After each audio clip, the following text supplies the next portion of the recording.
an answer, and it was Shirley Murdoch on the other end. But she said, Roger has been shot. I said, what? I want to know, can I get crazy tonight? April 25th, 1999, 7 in the morning, Dayton, Ohio. Roger Troutman slumps in his car outside the studio he built. 4 bullets in his chest, the talkbox that made him a funk god silent in the passenger seat. By noon, the news breaks. His brother Larry, the man who managed him for 25 years, pulled the trigger and then turned the gun on himself. One family, one sound, one empire, gone in the time it takes to play more bounce to the ounce. And he said, what if I owe 4? Back in 1980, Roger didn't just ride the funk wave, he rewired it. That talkbox, that robotic soul pouring out of synthesizers, turned Zapp into chart royalty and made Roger the secret weapon every rapper wanted. When Tupac needed the California Dream sung through a vocoder in '95, he called Roger, and that hook shot straight to #1. But behind the gold records and the features, the Troutman family business was crumbling. $400,000 in debt, brothers at war over money and control, and a tension building that no one saw coming until it was too late. Because sometimes, the music that brings a family together is the same music that tears it apart.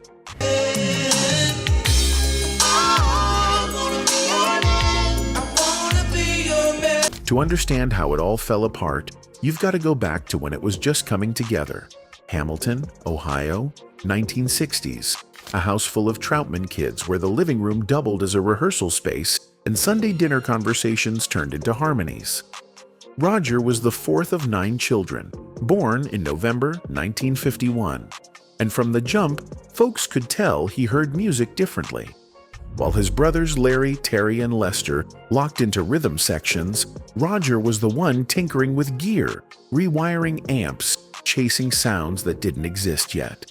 By 1966, at just 15 years old, Roger had already cut his first singles as Lil Roger and His Fabulous Vels on a local teen records imprint. Raw, ambitious, nowhere near the sound he'd become known for, but proof that he wasn't waiting for permission. The Troutman household wasn't wealthy, but it was rich in something money couldn't buy. Brothers who could play, a father who believed in the hustle, and a Midwest work ethic that said, if you wanted something, you built it yourself. Larry, the oldest, became the backbone. Drumming, managing, making sure gigs got booked and the van got gas. That partnership started early, before contracts, before fame, when it was just family trying to make rent and maybe catch a break. The talkbox obsession came later, somewhere in the haze of Ohio nightclubs where Roger would take the stage with this strange contraption, a tube running from a keyboard into his mouth, making his voice sound robotic, alien, funky, in a way that confused as many people as it captivated. Critics back then called it a gimmick, said it was unsingable, too weird for radio. But Roger saw past that. He'd watch the dance floor erupt when that synthetic voice cut through the mix, bodies moving to something they'd never heard before, and he knew he was onto something the rest of the world just hadn't caught up to yet. It wasn't about being different for the sake of it. It was about carving out a lane no one else could drive in. And in a family of talented musicians all fighting for the same spotlight, that mattered. Larry wasn't just Roger's brother. He was the anchor, the manager, the one who kept the vision grounded while Roger's mind floated somewhere between funk and the future. But even family loyalty has its limits when you're grinding on the Ohio club circuit with nothing but local buzz and a box full of weird sounds. What they needed was a cosign, someone who could open doors that small-town hustle couldn't kick down. And in the late 1970s, that someone turned out to be George Clinton. Clinton and his P-Funk architect Bootsy Collins were already legends by then, riding high on Parliament Funkadelic's Spaceship Funk. And when they heard what Roger was doing with that talkbox, they didn't just respect it, they funded it. Clinton saw something in Zapp, something raw and electric that fit the funk universe he was building, and he brought them into the fold, helping bankroll early recording sessions and connecting them to Warner Brothers Records. It was the break the Troutman brothers had been chasing for over a decade. July 1980, the self-titled Zapp album dropped, and it didn't ease into the charts. It exploded. Within 2 weeks, it hit #1 on the R&B charts, and the lead single, More Bounce to the Ounce, climbed to #2 R&B, even cracking the Hot 100 at #86. That bass line, deep, syncopated, hypnotic, became the blueprint for a new lane called electro-funk. And Roger's talkbox wasn't a gimmick anymore. It was the signature. Black radio couldn't get enough of it. Dance floors across the country were bouncing to it, and by the time the certification came through, Zapp had gone gold. The tracking sessions for that album were electric in their own right. Bootsy sat in on some of those early takes, nodding his approval as More Bounce took shape, the talkbox weaving through the synth lines like a robotic preacher. This wasn't Peter Frampton's rock theatrics. This was funk innovation, a sound that merged human soul with machine precision in a way that felt undeniably black, undeniably new. Roger had carved out a lane no one else was driving in, and Warner Brothers was more than happy to fuel the ride. But success in the music industry is never just about the music, and Roger was already thinking bigger than one album, one group, one mentor's shadow. 1981, inside a Warner Brothers studio session, Roger was laying down tracks for what would become The Many Facets of Roger, his first solo album. And George Clinton was about to find out the hard way that gratitude and business don't always walk hand in hand. The story goes that Roger took those master tapes, the ones Clinton had helped fund and nurture, and leveraged them into a better solo deal with Warner, cutting his mentor out of the equation. Clinton was furious, not just because of the money, but because it tanked his own Uncle Jam project, leaving him scrambling while his protege walked away with the sound they'd built together. The lawsuit that followed wasn't just legal paperwork. It was a broken family bond, funk royalty turning on itself over contracts and control. But Roger wasn't apologizing. In his mind, Warner had offered more money, and in the music game, loyalty only stretches as far as your next royalty check. He'd watched too many artists get swallowed by the industry, and if taking control meant burning bridges, so be it. The Many Facets of Roger dropped with tracks like So Rough, So Tough, showcasing that talkbox mastery without the Zapp branding, proving he could carry a solo career while still leading the group. And carry it he did. Between 1982 and 1985, Zapp stayed dominant. Zapp 2 hit #2 on the R&B charts. Zapp 3 kept the momentum rolling. And Zapp For You went gold with Computer Love, peaking at #8 R&B. Roger was juggling 2 lanes, the group and the solo run, and Larry was managing both, booking tours, handling contracts, making sure the Troutman empire kept expanding. This was the golden era, when the talkbox was everywhere, when every new release felt like an event, when Roger's voice, robotic, funky, unmistakable, was the sound of black radio's prime time. Then came 1987, and a song Roger didn't even believe in. At a Reprise Records meeting, label execs Lenny Waronker and Mo Austin played him a demo called I Want to Be Your Man, a track Roger had dismissed as filler, nothing special. But they heard a crossover smash, and they were right. The single climbed to #3 on the Hot 100 and hit #1 R&B, becoming Roger's biggest solo hit and proving that sometimes the songs you don't see coming are the ones that change everything.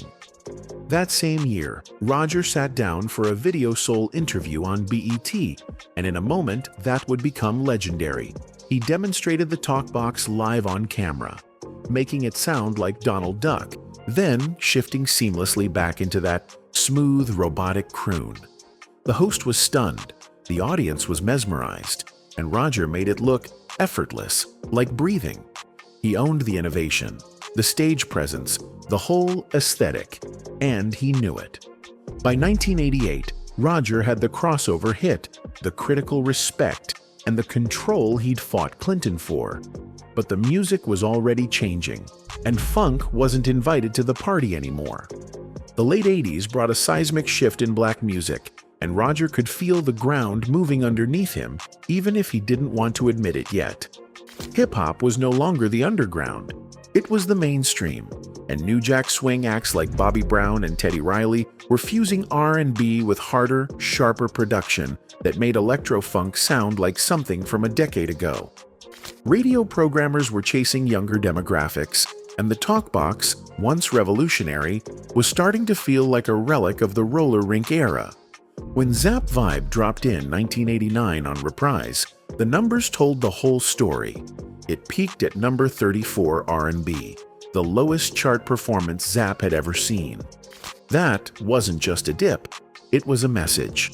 The audience that had made More Bounce and Computer Love anthems was still there, still loyal, but they weren't buying new albums the way they used to, and the younger generation flooding into record stores had different heroes, different sounds.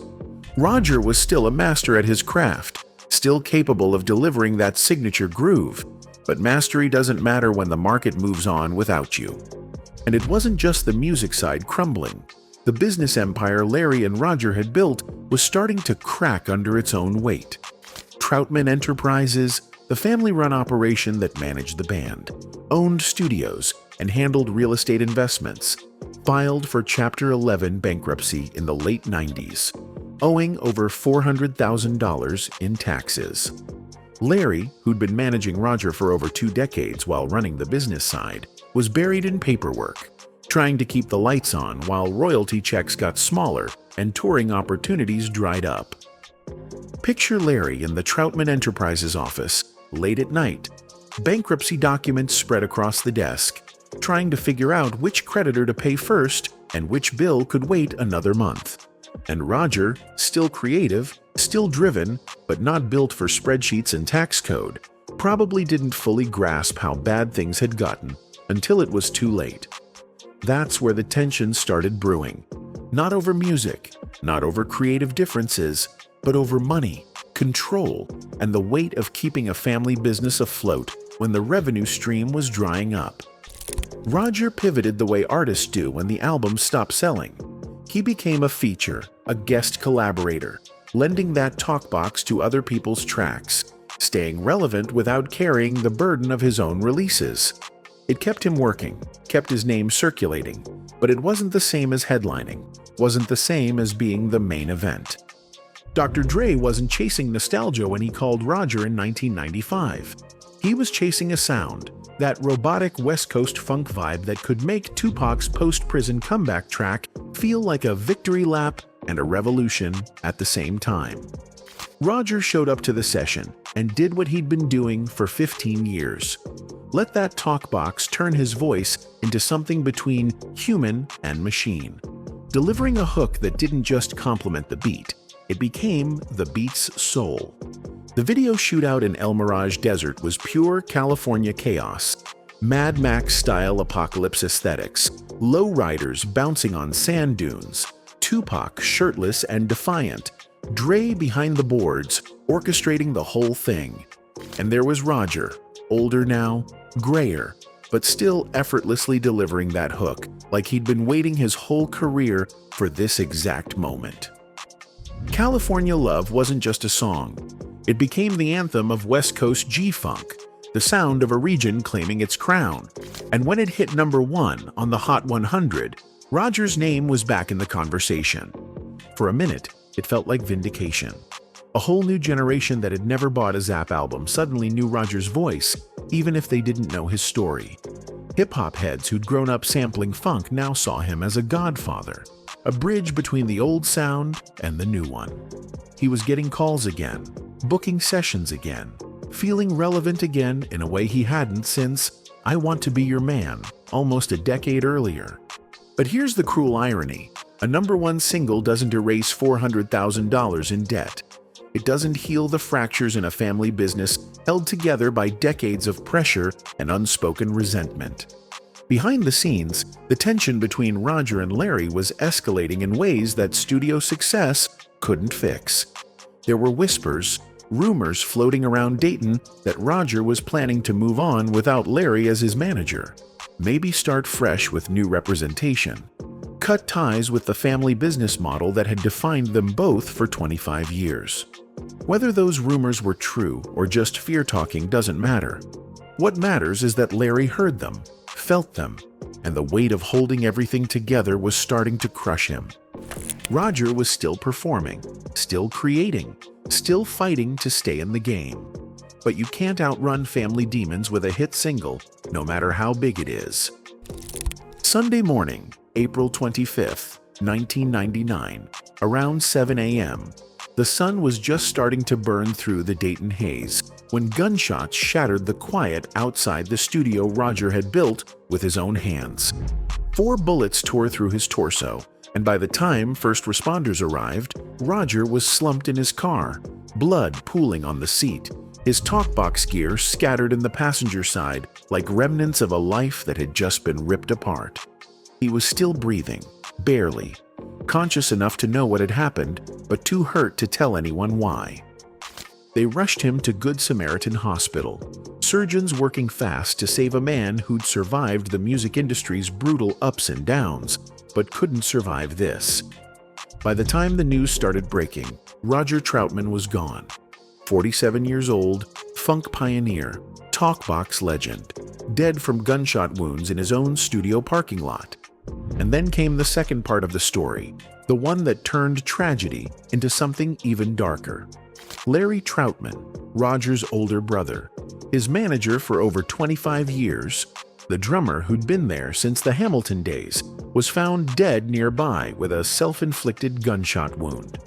The police investigation pointed to a murder-suicide, Larry shooting Roger and then turning the gun on himself, though no witnesses saw what happened, and the exact sequence of events died with both brothers that morning.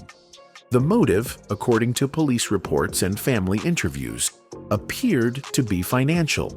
The bankruptcy, the debt, the alleged plans for Roger to move on without Larry as his manager. But those are just pieces of a puzzle that can never be fully assembled because the two people who knew the truth took it with them. What's certain is this: a partnership that had survived poverty, industry betrayal, market shifts, and creative battles couldn't survive the weight of money problems and 25 years of unspoken resentment finally breaking the surface. Dayton went into shock. This wasn't some distant celebrity tragedy happening in Los Angeles or New York. This was a hometown hero, a man who'd put the city on the map, gunned down by his own brother in a place that was supposed to be safe, supposed to be family. The national news picked it up within hours, and suddenly Roger's name was everywhere again, but for all the wrong reasons. Not for the music, not for California love, not for the innovation, just for the violence that ended it all. Death has a strange way of amplifying legacy, and Roger's passing in 1999 came right at the edge of a digital revolution that would make his music more accessible, more sampled, more omnipresent than it ever was during his lifetime. Within a few years, hip-hop producers were mining Zapp's catalog like archaeological treasure, pulling bass lines from More Bounce to the Ounce, chopping vocal samples from Computer Love, and building entire tracks on the foundation Roger had laid 2 decades earlier. The talkbox itself became a sonic signature that wouldn't go away. Modern producers and artists, Bruno Mars, Daft Punk, and countless R&B acts adopted that robotic vocoder aesthetic, whether they knew they were channeling Roger or not. Every time you hear that synthetic voice effect weaving through a contemporary track, that's Roger's fingerprint, his innovation living on in studios he never stepped foot in. In 2003, the family released Zapp 6, backed by popular demand posthumously, a final collection that felt less like a cash grab and more like a goodbye the brothers never got to say to each other. Rhino Records stepped in to keep the catalog alive, reissuing compilations and greatest hits packages that introduced Zapp and Roger to generations who weren't even born when Dance Floor was topping the R&B charts. And then came the streaming era, where Roger's music found a second, third, fourth life on YouTube playlists, racking up millions of views. People discovering I Want to Be Your Man for the first time, or rediscovering computer love and realizing that's where half their favorite samples came from. TikTok brought another wave of nostalgia. Gen Z kids using Roger's tracks as the soundtrack to dance challenges and throwback clips. Not knowing the tragic story behind the voice, just knowing the groove hits different. Documentary channels started picking up the story too, trying to piece together what happened that April morning, trying to make sense of a legacy cut short by family violence. There's a bittersweet irony in all of it. Roger spent his career fighting for control, for recognition, for respect in an industry that chewed up black artists and spit them out. He got some of it while he was alive, but the full measure of his impact didn't arrive until he was gone, until the music could speak for itself without the complications of bankruptcy, family disputes, or market trends drowning it out. The Troutman story isn't unique in black music history, and that's part of what makes it so tragic. The Jackson 5, the Isley Brothers, the Staple Singers, all family acts that turned blood bonds into business partnerships, and all of them learned the hard way that mixing kinship with contracts creates pressures most relationships can't survive. When your brother is also your manager, when your sister is also your accountant, when Thanksgiving dinner doubles as a board meeting, there's no separation between personal hurt and professional betrayal. Everything cuts deeper because everything is personal. Troutman Enterprises was supposed to be the dream. Black ownership, creative control, a family empire built on funk innovation and Midwest hustle. But Chapter 11, bankruptcy, and $400,000 in tax debt proved what the music industry has always known. Talent doesn't guarantee business success, and passion doesn't pay creditors. Roger was a genius with a talkbox, but genius doesn't translate to financial literacy, and Larry carried the weight of keeping it all together until that weight became unbearable. The market didn't care about Roger's legacy when New Jack Swing and gangsta rap took over black radio in the late 80s. It didn't care that he'd pioneered a sound that would influence decades of hip-hop production. The industry moved on, and Roger had to move with it or get left behind, taking features and guest spots just to stay relevant while the empire he'd built crumbled behind him. But here's what survived: the innovation, the sound, the influence that refuses to fade. Roger's talkbox is embedded in the DNA of modern music, whether it's acknowledged or not. And that's a kind of immortality no amount of bankruptcy or tragedy can erase. His voice still echoes through 1,000 samples, still grooves through playlists, still teaches a generation of producers what it means to innovate without permission. Because in the end, Roger Troutman didn't just give us a sound, he gave us a reminder that even the funkiest frequencies can't drown out the weight of what we carry. And sometimes the people closest to us are the ones who understand that weight the least.